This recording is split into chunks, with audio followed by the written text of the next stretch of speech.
The book of Exodus, chapter 1. Now these are the names of the sons of Israel who came into Egypt. Every man and his household came with Jacob. Reuben, Simeon, Levi, and Judah, Issachar, Zebulun, and Benjamin, Dan and Naphtali, Gad, and Asher. All the souls who came out of Jacob's body were 70 souls, and Joseph was in Egypt already. Joseph died, as did all his brothers, and all that generation. The children of Israel were fruitful and increased abundantly and multiplied and grew exceedingly mighty, and the land was filled with them. Now there arose a new king over Egypt who didn't know Joseph. He said to his people, "Behold, the people of the children of Israel are more and mightier than we. Come, let us deal wisely with them, lest they multiply." And it happened that when any war breaks out, they also join themselves to our enemies and fight against us, and escape out of the land. Therefore they set taskmasters over them to afflict them with their burdens. They built storage cities for Pharaoh, Pithom and Ramses. But the more they afflicted them, the more they multiplied, and the more they spread out. They were grieved because of the children of Israel. The Egyptians ruthlessly made the children of Israel serve, and they made their lives bitter with hard service, in mortar and in brick, and in all kinds of service in the field, all their service in which they ruthlessly made them serve.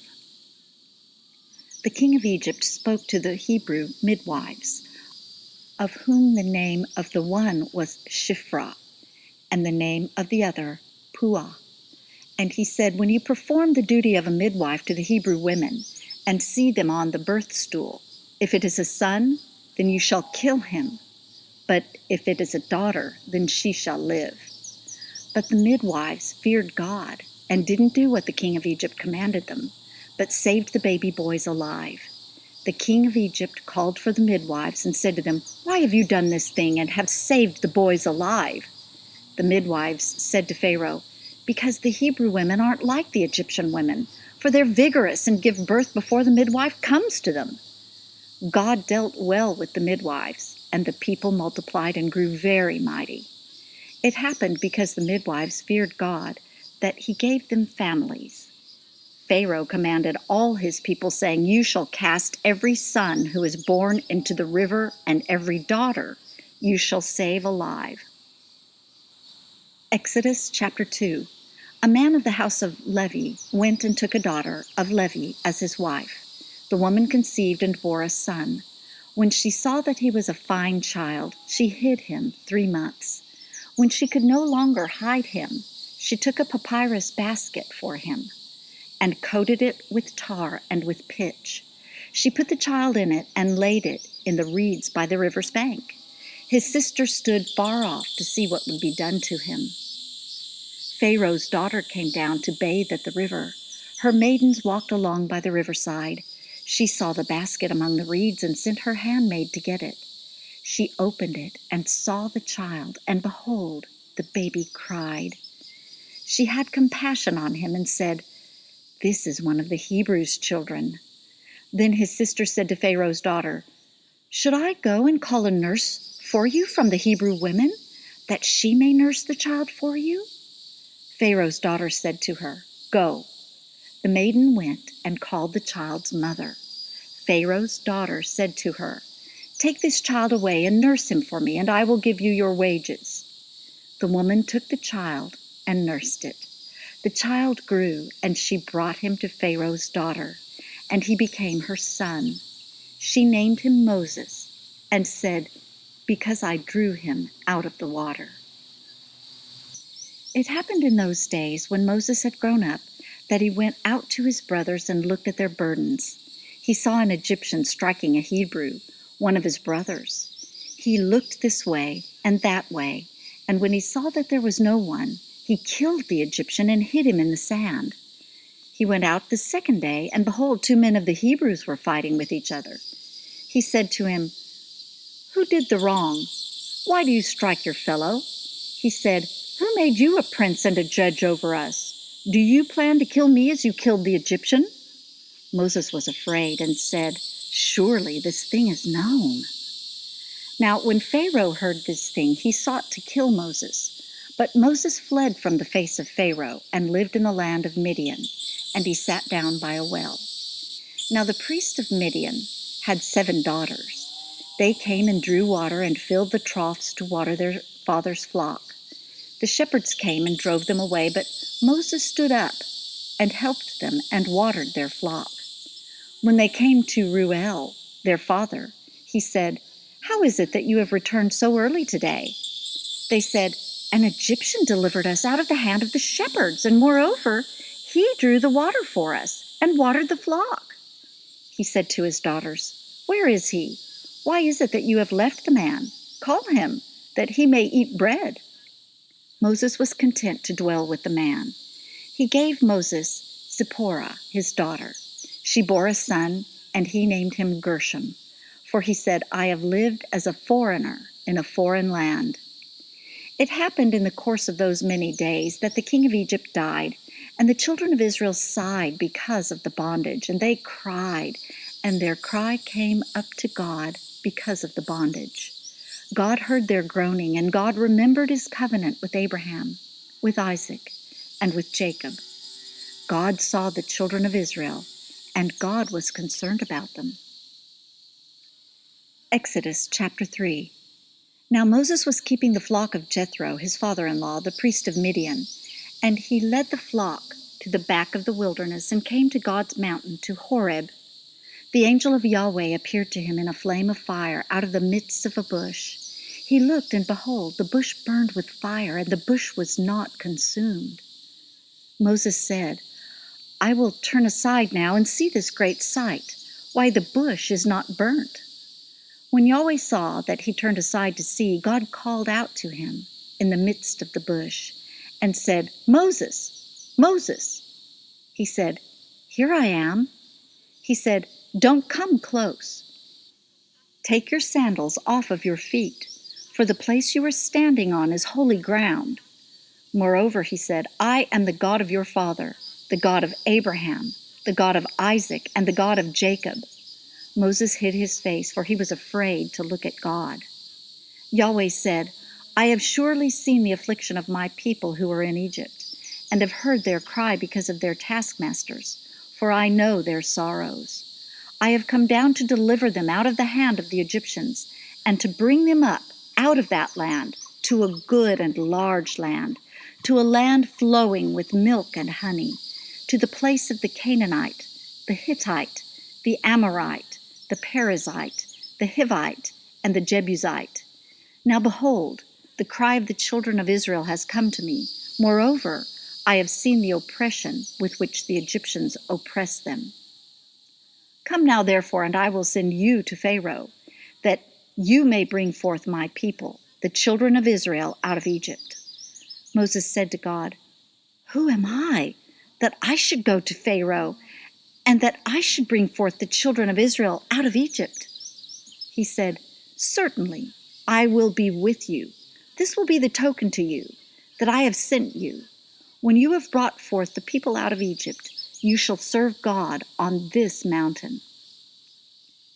Moses said to God, "Behold, when I come to the children of Israel and tell them, 'The God of your fathers has sent me to you,' and they ask me, 'What is his name?' what should I tell them?" God said to Moses, "I am who I am." And he said, "You shall tell the children of Israel this, 'I am has sent me to you.'" God said moreover to Moses, "You shall tell the children of Israel this, 'Yahweh, the God of your fathers, the God of Abraham, the God of Isaac, and the God of Jacob, has sent me to you. This is my name forever, and this is my memorial to all generations. Go and gather the elders of Israel together and tell them, Yahweh, the God of your fathers, the God of Abraham, of Isaac, and of Jacob, has appeared to me, saying, I have surely visited you and seen that which is done to you in Egypt. And I have said, I will bring you up out of the affliction of Egypt, to the land of the Canaanite, the Hittite, the Amorite, the Perizzite, the Hivite, and the Jebusite, to a land flowing with milk and honey. They will listen to your voice, and you shall come, you and the elders of Israel, to the king of Egypt, and you shall tell him, Yahweh, the God of the Hebrews, has met with us. Now please, let us go 3 days' journey into the wilderness, that we may sacrifice to Yahweh our God. I know that the king of Egypt won't give you permission to go. No, not by a mighty hand. I will put forth my hand and strike Egypt with all my wonders, which I will do in its midst. And after that, he will let you go. I will give this people favor in the sight of the Egyptians, and it will happen that when you go, you shall not go empty-handed. But every woman shall ask of her neighbor, and of her who visits her house, jewels of silver, jewels of gold, and clothing, and you shall put them on your sons and your daughters. You shall plunder the Egyptians. Exodus chapter 4. Moses answered, But behold, they will not believe me nor listen to my voice, for they will say, Yahweh has not appeared to you. Yahweh said to him, What is that in your hand? He said, A rod. He said, Throw it on the ground. He threw it on the ground, and it became a snake, and Moses ran away from it. Yahweh said to Moses, Put forth your hand and take it by the tail. He put forth his hand and laid hold of it, and it became a rod in his hand, that they may believe that Yahweh, the God of their fathers, the God of Abraham, the God of Isaac, and the God of Jacob, has appeared to you. Yahweh said furthermore to him, Now put your hand inside your cloak. He put his hand inside his cloak, and when he took it out, behold, his hand was leprous, as white as snow. He said, Put your hand inside your cloak again. He put his hand inside his cloak again, and when he took it out of his cloak, behold, it had turned again as his other flesh. It will happen, if they will neither believe you nor listen to the voice of the first sign, that they will believe the voice of the latter sign. It will happen, if they will not believe even these 2 signs, neither listen to your voice, that you shall take of the water of the river and pour it on the dry land. The water which you take out of the river will become blood on the dry land. Moses said to Yahweh, O Lord, I am not eloquent, neither before now, nor since you have spoken to your servant, for I am slow of speech and of a slow tongue. Yahweh said to him, Who made man's mouth? Or who makes one mute or deaf or seeing or blind? Isn't it I, Yahweh? Now therefore go, and I will be with your mouth, and teach you what you shall speak. He said, O Lord, please send someone else. The anger of Yahweh was kindled against Moses, and he said, What about Aaron, your brother, the Levite? I know that he can speak well. Also, behold, he comes forth to meet you. When he sees you, he will be glad in his heart. You shall speak to him, and put the words in his mouth. I will be with your mouth and with his mouth, and will teach you what you shall do.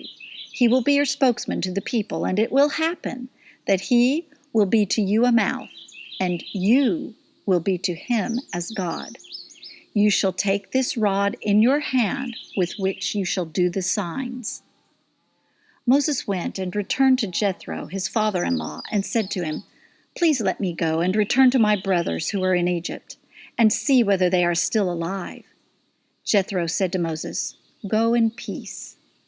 Yahweh said to Moses in Midian, Go, return into Egypt, for all the men who sought your life are dead. Moses took his wife and his sons and set them on a donkey, and he returned to the land of Egypt. Moses took God's rod in his hand. Yahweh said to Moses, When you go back into Egypt, see that you do before Pharaoh all the wonders which I have put in your hand, but I will harden his heart, and he will not let the people go. You shall tell Pharaoh, Thus says Yahweh, Israel is my son, my firstborn, and I have said to you, Let my son go, that he may serve me. And you have refused to let him go. Behold, I will kill your son, your firstborn." It happened on the way at a lodging place that Yahweh met Moses and wanted to kill him. Then Zipporah took a flint and cut off the foreskin of her son and cast it at his feet, and she said, "Surely you are a bridegroom of blood to me." So he let him alone. Then she said, "You are a bridegroom of blood because of the circumcision." Yahweh said to Aaron, "Go into the wilderness to meet Moses." He went and met him on God's mountain and kissed him. Moses told Aaron all the words of Yahweh, which he had sent him, and all the signs with which he had instructed him.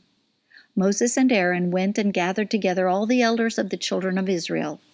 Aaron spoke all the words which Yahweh had spoken to Moses, and did the signs in the sight of the people. The people believed, and when they heard that Yahweh had visited the children of Israel, and that he had seen their affliction, then they bowed their heads and worshipped.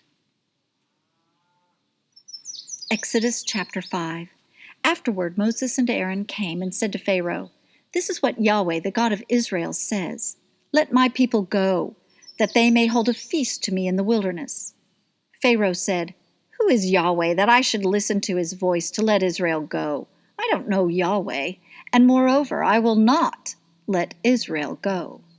They said, "The God of the Hebrews has met with us. Please, let us go 3 days' journey into the wilderness and sacrifice to Yahweh our God, lest he fall on us with pestilence or with the sword." The king of Egypt said to them, "Why do you, Moses and Aaron, take the people from their work? Get back to your burdens."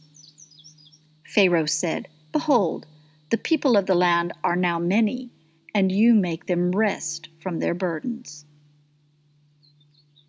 The same day Pharaoh commanded the taskmasters of the people and their officers, saying, "You shall no longer give the people straw to make brick as before. Let them go and gather straw for themselves. The number of the bricks which they made before you require from them. You shall not diminish anything of it, for they are idle. Therefore they cry, saying, 'Let us go and sacrifice to our God.' Let heavier work be laid on the men, that they may labor therein, and don't let them pay any attention to lying words." The taskmasters of the people went out, and their officers, and they spoke to the people, saying, "This is what Pharaoh says, I will not give you straw. Go yourselves and get straw where you can find it, for nothing of your work shall be diminished." So the people were scattered abroad throughout all the land of Egypt to gather stubble for straw. The taskmasters were urgent, saying, "Fulfill your work quota daily, as when there was straw." The officers of the children of Israel, whom Pharaoh's taskmasters had set over them, were beaten and demanded, "Why haven't you fulfilled your quota both yesterday and today in making brick as before?" Then the officers of the children of Israel came and cried to Pharaoh, saying, "Why do you deal this way with your servants? No straw is given to your servants, and they tell us, 'Make brick,' and behold, your servants are beaten, but the fault is in your own people." But he said, "You are idle. You are idle. Therefore you say, 'Let us go and sacrifice to Yahweh.' Go therefore now and work, for no straw shall be given to you, yet you shall deliver the same number of bricks." The officers of the children of Israel saw that they were in trouble when it was said, "You shall not diminish anything from your daily quota of bricks." They met Moses and Aaron, who stood in the way as they came forth from Pharaoh, and they said to them, "May Yahweh look at you and judge, because you have made us a stench to be abhorred in the eyes of Pharaoh and in the eyes of his servants, to put a sword in their hand to kill us." Moses returned to Yahweh and said, "Lord, why have you brought trouble on this people? Why is it that you have sent me? For since I came to Pharaoh to speak in your name, he has brought trouble on this people. Neither have you delivered your people at all." Exodus chapter 6. Yahweh said to Moses, "Now you shall see what I will do to Pharaoh, for by a strong hand he shall let them go, and by a strong hand he shall drive them out of his land." God spoke to Moses and said to him, "I am Yahweh, and I appeared to Abraham, to Isaac, and to Jacob as God Almighty. but by my name Yahweh I was not known to them. I have also established my covenant with them, to give them the land of Canaan, the land of their travels, in which they lived as aliens. Moreover, I have heard the groaning of the children of Israel, whom the Egyptians keep in bondage, and I have remembered my covenant. Therefore tell the children of Israel, I am Yahweh, and I will bring you out from under the burdens of the Egyptians, and I will rid you out of their bondage, and I will redeem you with an outstretched arm and with great judgments. And I will take you to me for a people, and I will be to you a God, and you shall know that I am Yahweh, your God, who brings you out from under the burdens of the Egyptians. I will bring you into the land which I swore to give to Abraham, to Isaac, and to Jacob, and I will give it to you for a heritage. I am Yahweh. Moses spoke so to the children of Israel, but they didn't listen to Moses for anguish of spirit and for cruel bondage. Yahweh spoke to Moses, saying, Go in, speak to Pharaoh, king of Egypt, that he let the children of Israel go out of his land. Moses spoke before Yahweh, saying, Behold, the children of Israel haven't listened to me. How then shall Pharaoh listen to me, who am of uncircumcised lips? Yahweh spoke to Moses and to Aaron and gave them a command to the children of Israel and to Pharaoh, king of Egypt, to bring the children of Israel out of the land of Egypt. These are the heads of their fathers' houses, the sons of Reuben, the firstborn of Israel, Hanok and Palu, Hezron and Carmi. These are the families of Reuben. The sons of Simeon, Jemuel and Jamin and Ohad and Jachin and Zohar and Shaul, the son of a Canaanite woman. These are the families of Simeon. These are the names of the sons of Levi according to their generations, Gershon and Kohath, Merari. And the years of the life of Levi were 137 years. The sons of Gershon, Libni and Shimei, according to their families. The sons of Kohath, Amram and Izhar and Hebron and Uzziel. And the years of the life of Kohath were 133 years. The sons of Merari, Mali and Mushi. These are the families of the Levites according to their generations. Amram took Jochebed, his father's sister, to himself as wife, and she bore him Aaron and Moses. And the years of the life of Amram were 137 years. The sons of Izhar, Korah, and Nepheg, and Zikri, the sons of Uzziel, Mishael, and Elzaphan, and Sithri.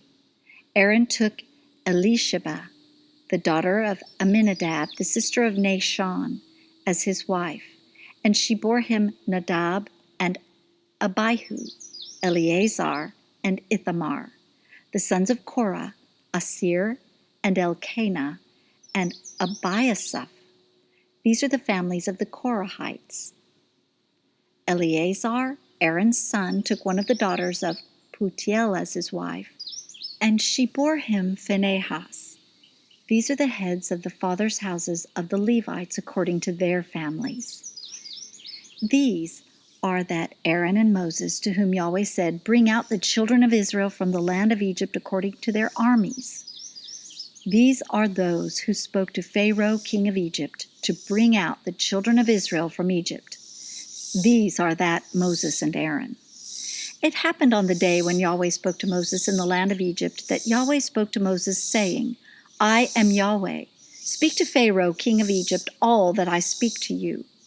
Moses said before Yahweh, Behold, I am of uncircumcised lips, and how shall Pharaoh listen to me? Exodus chapter 7. Yahweh said to Moses, Behold, I have made you as God to Pharaoh, and Aaron your brother shall be your prophet.